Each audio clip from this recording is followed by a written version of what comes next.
সামনেতে কেউ আন্দোলন করবে না। সামনে আমরা যারা আন্দোলন করবো সরাসরি পুলিশের লগে, এরা পানিটা পর্যন্ত পৌঁছাইতে দেয় না সামনে। আবার গুলির একটা আওয়াজ পাইলে দৌড় দেয়, পিছানে দৌড়ে অবস্থা। দয়া করে পানিটা সবাই পৌঁছাই দিয়ে না। আমি প্রথমে পানিতেও এখানে পানিতে সংকটে ভুগি আমরা সামনেতে যারা আন্দোলন করতে লোক আমরা পারতেছি না।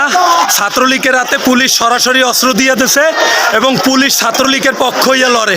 আমরা সাধারণ জনতা, আমাকে বিশেষ করে আমাকে অনেকগুলা ভাই বেড়াদার পুলিশ নিজে মারছে। সামনে ছাত্রলীগের পোলাপান আমাকে পোলাপানটা কোপাইতাছে, পুলিশ কিছু পায় না। জার্নালিস্টদের আমরা দিয়ে কোপায় পুলিশের সামনে।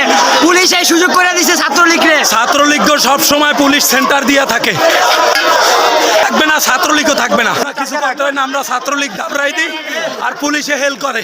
ছাত্রলীগ হাতে ডাইরেক্ট অস্ত্র দিয়ে দিচ্ছে পুলিশে। আয় আয় খানকির বলার আয় আয়, একটা লোক গুলি খাইছে খানকির।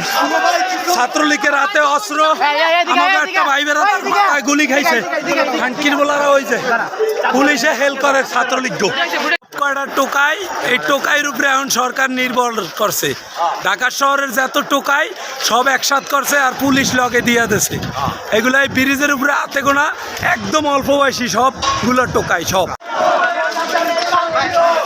না মানবো না, কবে যাবি? এক দফা এক দাবি, কবে যাবি?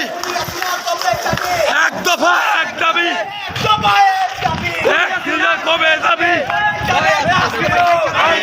মানবো না,